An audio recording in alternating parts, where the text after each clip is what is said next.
मौका मिला एक दो स्कूल देखने का जो एक ही प्रेमी स्कूल से, एक प्राइमरी स्कूल था और दूसरा हाई स्कूल था। उसके अंदर हमने देखा कि बहुत सारे बच्चे जमीन पे बैठे हुए, दरी भी नहीं है, बिल्कुल जमीन पे बैठे हुए। दूसरा ये कि आधे टीचर स्कूल के किसी मीटिंग में चले गए हैं। उसका असर ये हुआ कि एक टीचर तीन क्लासेस को लेके 3 क्लासरूम में दौड़ रही है। कुछ क्लासरूम में 2-2, 3-3 सेक्शन के बच्चे बैठे हुए हैं। डेस्क, बहुत सारे डेस्क टूटे हुए थे। 10वीं क्लास के बच्चे टूटे हुए डैमेज डेस्कों के ऊपर बैठे हुए थे।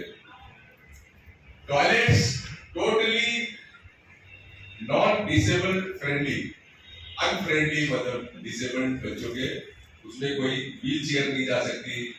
गंदे भी थे वो, बहुत ज्यादा क्लीन भी नहीं थे। अब आप देखिए कि मुझे याद है हम लोग 10-15 साल पहले भी मैंने बहुत सारे आपके आंध्र प्रदेश जब यूनाइटेड था स्कूलों को विजिट किया था। बहुत सारी प्रॉब्लम्स थी, आज भी बहुत सारी प्रॉब्लम है। और एक सबसे बड़ी जो प्रॉब्लम देखने को मिल रही है ना देश के अंदर, इंक्लूडिंग तेलंगाना, जैसे अभी वेंकट जी ने बोला 85% बच्चे अब हैदराबाद में प्राइवेट स्कूल में जाते हैं। ये क्या दिखाता है? इसका मतलब नेचुरल इसका कॉन्सिक्वेंस है कि सरकारी स्कूल बंद हो रहे हैं, पूरे देश में बंद हो रहे हैं। मैं अभी दूसरे देशों की तरफ, दूसरे राज्यों की तरफ नहीं बता रहा हूं मैं आपको, लेकिन मैं आपको बता रहा हूं पूरे देश में मुझे लगता है हर रोज कुछ स्कूल बंद हो जाते हैं, सरकारी स्कूल। और मतलब इसका मतलब ये हुआ कि हमारे बच्चे जो है, ये मतलब ये नहीं समझिए आप कि 85% अगर बच्चे स्कूल में जाते हैं तो इसका मतलब यहाँ की पॉपुलेशन का 85% जाता है, ऐसा नहीं है। मैं आपको बता रहा हूं कि बहुत सारे बच्चे ड्रॉप आउट हो जाते हैं क्योंकि वो प्राइवेट स्कूल में भी हर एक अफोर्ड कर सकता है क्या? हर एक नहीं कर सकता। मजदूर कहां से करेगा?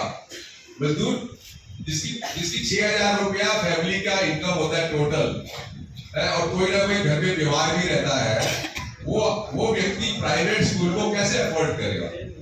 तो एक्चुअली में जो मासिस के बच्चे हैं उनकी जो होप है ना वो गवर्नमेंट स्कूल है। मतलब गवर्नमेंट स्कूल का होना और बेहतर होना बहुत जरूरी है।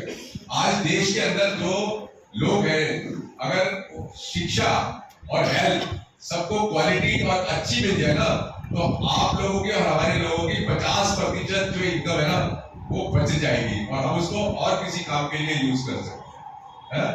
देश भर में आप देखिए कि 50 जो बच्चे एनरोल्ड हैं सरकारी स्कूलों में, 50% जाते ही नहीं स्कूलों में, अटेंड ही नहीं करते। इवन दिल्ली जैसी जगह जिसका बहुत ज्यादा प्रोपेगेंडा होता है, 30% बच्चे म्युनिसिपल कॉर्पोरेशन के अंदर और दिल्ली सरकार के स्कूलों में आते ही नहीं है। तो ये जो स्कूल बंद होते जा रहे हैं, दूसरी तरफ प्राइवेट स्कूल बढ़ते जा रहे हैं, ये समझ लीजिए सरकार की नीति के अनुसार है। ये सरकार की जो पॉलिसी है उसी का रिजल्ट है। एनईपी बोलते रहते हैं, वो एनईपी का ही रिजल्ट है, नेगेटिव रिजल्ट है एनईपी का। अब सवाल ये हो रहा है कि अब जैसे आप लोगों को मैंने सुना, बहुत अच्छा प्रेजेंटेशन आपने किया, आधार कार्ड की बात हुई है। सुप्रीम कोर्ट के 5 जजेस का फैसला है कि आधार कार्ड की वजह से किसी स्कूल में किसी का एडमिशन नहीं हो, रोक नहीं सकते आप। लेकिन सरकार बार फिर भी आधार कार्ड, मुझे यही समझ में आता है कि वो आधार कार्ड को पढ़ाएंगे क्या या बच्चे को पढ़ाना है? किसी भी कागज की, जब आप बच्चे को पढ़ाने की बात करते हैं तो किसी भी तरीके के किसी भी कागज की क्या जरूरत है? या पिता माता को पढ़ाना है?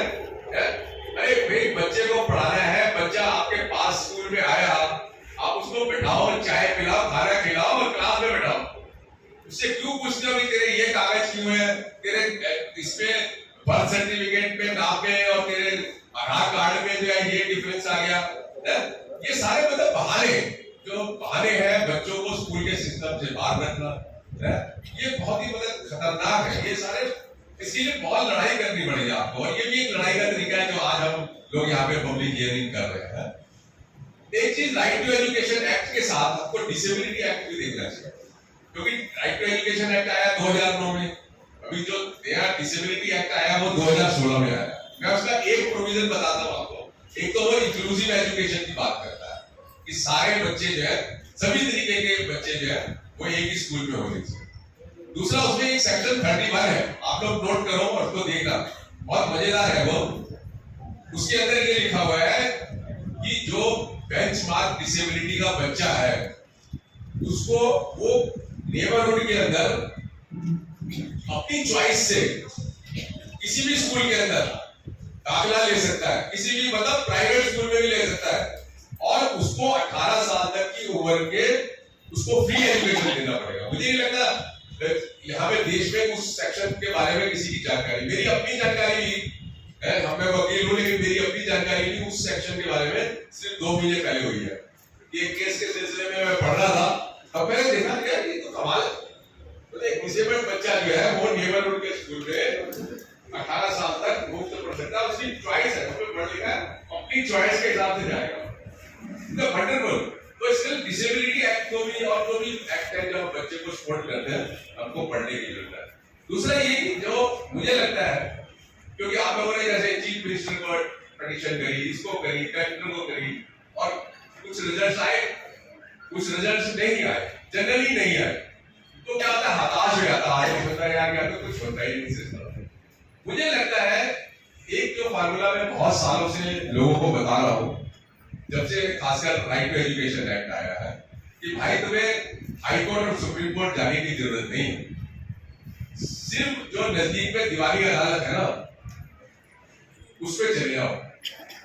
उसमें वकील की भी जरूरत नहीं, मैं आपको बताता हूँ।